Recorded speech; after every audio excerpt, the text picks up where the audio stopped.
GT Holidays, South India's #1 travel brand. You know you are special when you're with GT Holidays.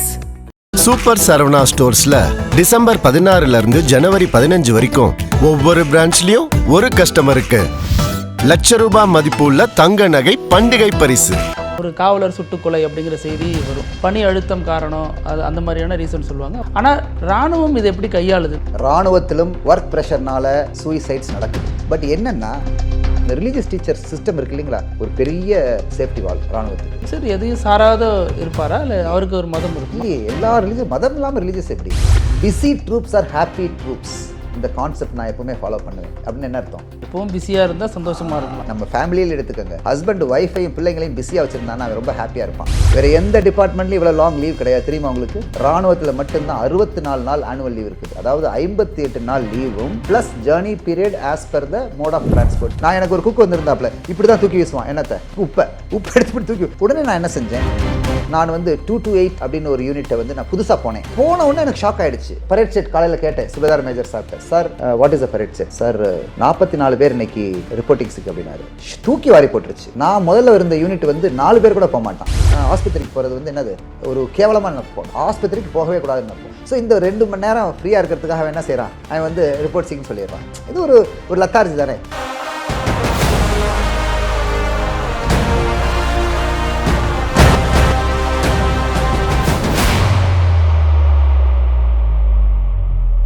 இதில் வந்து sir, இப்போ already போலீஸோட compare பண்ணதுனால இன்னொரு கொஸ்டினும் அதை ஒட்டியே வருது.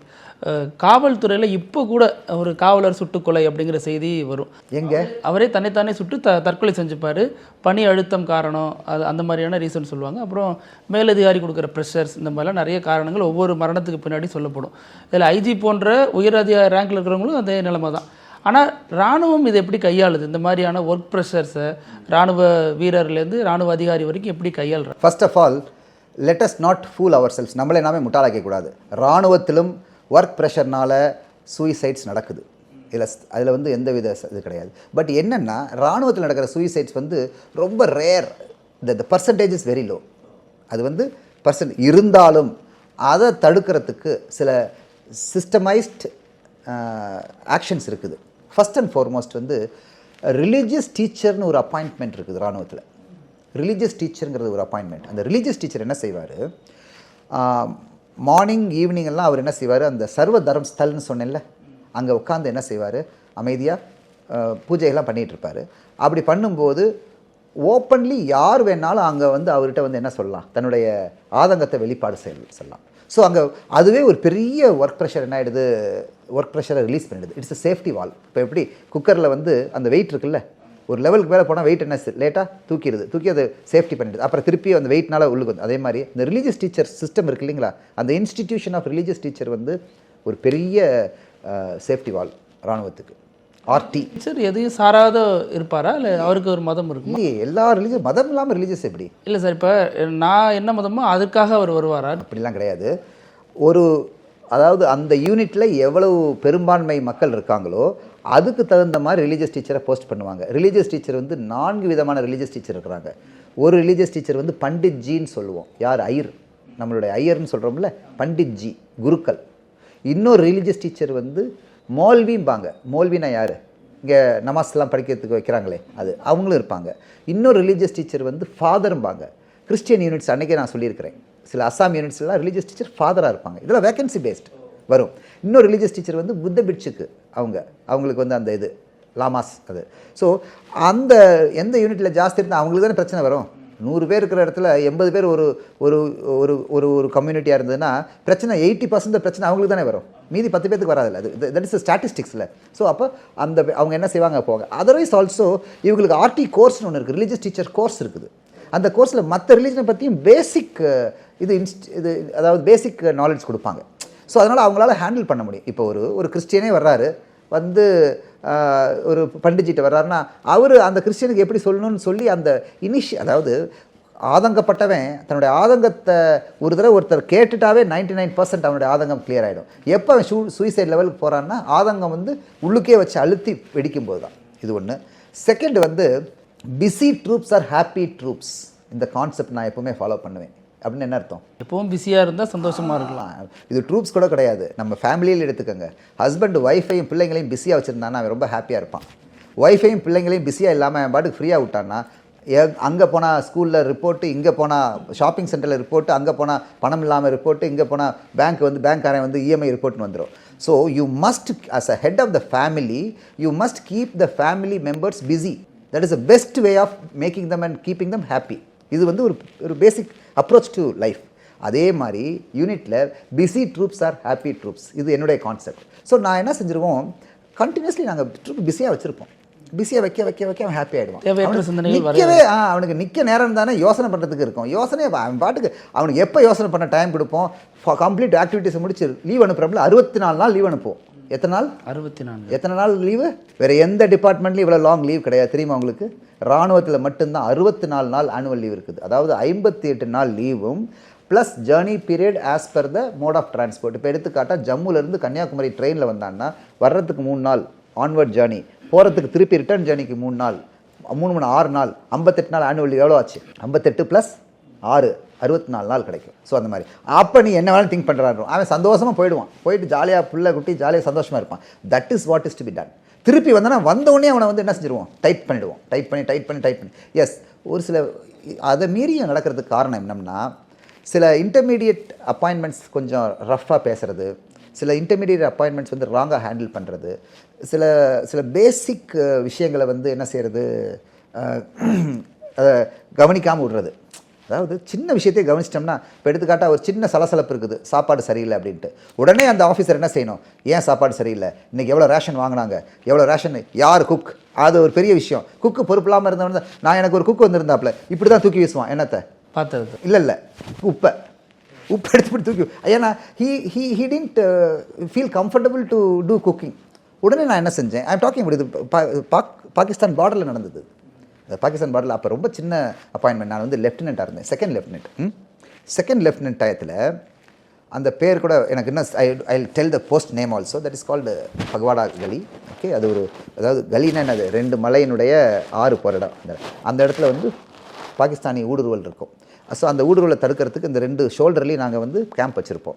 அப்போ ஒரு எனக்கு கீழே வந்து நாட் மோர் தேன் 28 பீப்புள் இருந்தாங்க. ஒரு பிளாட்டூன் சொல்கிறது. லெஃப்டினென்ட், ஐ வாஸ் செகண்ட் லெஃப்டினென்ட். சின்ன அப்போ தான் ஜஸ்ட் 2 இயர்ஸ் தான் ஆச்சு ஆர்மி உள்ளுக்கு போய். அப்போ இந்த குக்கு வந்து நல்ல பலசாலி. வந்து அவருக்கு சுத்தமாக இதே பிடிக்காது. என்ன பிடிக்காது? சமைக்க பிடிக்காது. ஆனால் ஒரு மலையாளி ஒரு பையன் இருந்தார், அனில்குமார்னு. அந்த பையன் என்னது, அவருக்கு சமைக்கிறது ரொம்ப பிடிக்கும், வாட்டமாக சமைப்பாள். நான் சொல்லிட்டேன், தம்பி நீ உனக்கு அது பிடிக்குது, நீ இந்த பக்கம் வா, பெரிய மெஷின் எடுத்து என் கூட வா அப்படின்னு சொல்லி நான் சொல்கிறது புரியுதுங்களா? ஸோ அப்படி இந்த மாதிரி ஒரு ப்ராக்டிக்கல் லோக்கலி ஃபவுண்டு சொல்யூஷன்ஸ் எல்லாம் பண்ணினோம்னா அங்கே வந்து எந்த மன அழுத்தமும் வராது. இதே நான் நீ குக்கு தான் செய்யணும், குக்கு தான் வேலை போடணும்னா அவன் என்ன வேணாலும் செஞ்சுருக்க முடியும். புரியுதுங்களா சொல்கிறது? இப்போ ரிலீஜியஸ் டீச்சர் தாண்டி அதிகாரிகள் பேசுறது அல்லது வெளியே இல்லை இப்போ ஃபஸ்ட்டு பாயிண்ட் தான் வந்திருக்கிறோம். ஃபஸ்ட்டு இன்ஸ்டிடியூஷன் மெக்கானிசம் வந்து ரிலீஜியஸ் டீச்சர் கூட கிடையாது. சுபேதார் மேஜர்னு ஒருத்தங்க இருக்காங்க. அவரே வந்து ஒரு அப்பா மாதிரி. யாருக்கு? எல்லா சோல்ஜர்ஸ்க்கும். அவர் என்ன செய்வார், அவர் பார்த்து பேசி அட்ஜஸ்ட் பண்ணி அனலைஸ் பண்ணி அவர் வெளியே, ஏன்னா அவருக்கு 32-34 வருஷம் சர்வீஸ் இருக்கும். ஸோ அதனால் அவர் செய்வார். அதுலேயும் மிஞ்சி போச்சுன்னா ரிலீஜியஸ் டீச்சர்ஸ் வந்து சப்போஸ் சுபேதார் மேஜர் கூட அவனுக்கு பிரச்சனை இருந்ததுன்னா அவன் யார்ட்ட போக முடியும்? ஸோ அவன் அழுங்காமல் போய் கோயிலில் உட்காந்து அந்த இதில் போயிட்டு பேசுவான், சார் அந்த மாதிரி அப்படின்னு சொல்லுவான். புரியுதுங்களா சொல்கிறது? அப்போ அவனுக்கு ரிலீஸ் ஆகும். அதுவும் சரியில்லைன்னா there is a process called commanding officer interview. அங்கே தான் வர சிஓ இன்டர்வியூ. அது உடனே என்ட்ரி பண்ணணும். சிஓ, அதாவது I am authorised to have an interview with the face interview with the CO. அங்கே போய் நான் சொல்லுவேன், சார் இந்த இடத்துல ரொம்ப ஊழல் நடக்குது சார், நான் வந்து எனக்கு பிடிக்கல சார், எனக்கு ரொம்ப மன அழுத்தம் வருதுன்னு சொல்லலாம். உடனே அவர் என்ன செய்வார், பார்த்து கவனிப்பார். அப்போ இவனுக்கு மன அழுத்தம் போயிடும். CO interview. இதுக்கு மேலே சிஓ இஸ் அல்டிமேட். அதுக்கு மேலே ஒன்றும் கிடையாது. ஏன்னா சிஓவுக்கு மேலே போயிடுச்சுன்னா வந்து அது ஒன்றும் செய்ய முடியாது. புரியுதுங்களா? ஸோ அது இல்லாமல், அதாவது வெளியிலேருந்து இன்ஸ்பெக்ஷன்ஸ் வரும்ல, யார் வெளியில் இன்ஸ்பெக்ஷன்ஸ் வருவாங்கள்ல, பிரிகேட் அந்த மாதிரி, அவங்களும் பார்ப்பாங்க அந்த health of the mental health of the unit எப்படி இருக்குதுன்னு பார்ப்பாங்க. Mental health of the unit assess பண்ணுறதுக்கு சில பேராமீட்டர்ஸ் இருக்குது. புரியுதுங்களா? என்னென்ன பேராமீட்டர்ஸ் இருக்குது mental health of the unit assess பண்ணுறதுக்கு? எவ்வளோ பேர் தப்பு பண்ணுறாங்க அந்த லிஸ்ட்டு. நிறைய பேர் தப்பு பண்ணால் அந்த யூனிட்டில் மென்டல் ஹெல்த் சரியில்லை. எவ்வளோ பேர் ரிப்போர்ட் சிக் பண்ணுறாங்க. ரிப்போர்ட்டிங் சிக்னா என்னது? Reporting sick means going to the hospital. நிறைய பேர் யூனிட்லேருந்து ஹாஸ்பிட்டல் போனாங்கன்னா அந்த mental health of the unit சரியில்லை. இப்போ எடுத்துக்காட்டா நான் வந்து 228 அப்படின்னு ஒரு யூனிட்டை வந்து நான் புதுசாக போன உடனே எனக்கு ஷாக் ஆகிடுச்சு. பரேட் செட் காலையில் கேட்டேன் சுபேதார் மேஜர் சார்கிட்ட, sir what is a parade set? Sir சோன்ஸோ 44 பேர் இன்னைக்கு ரிப்போர்ட்டிங் சிக் அப்படின்னாரு.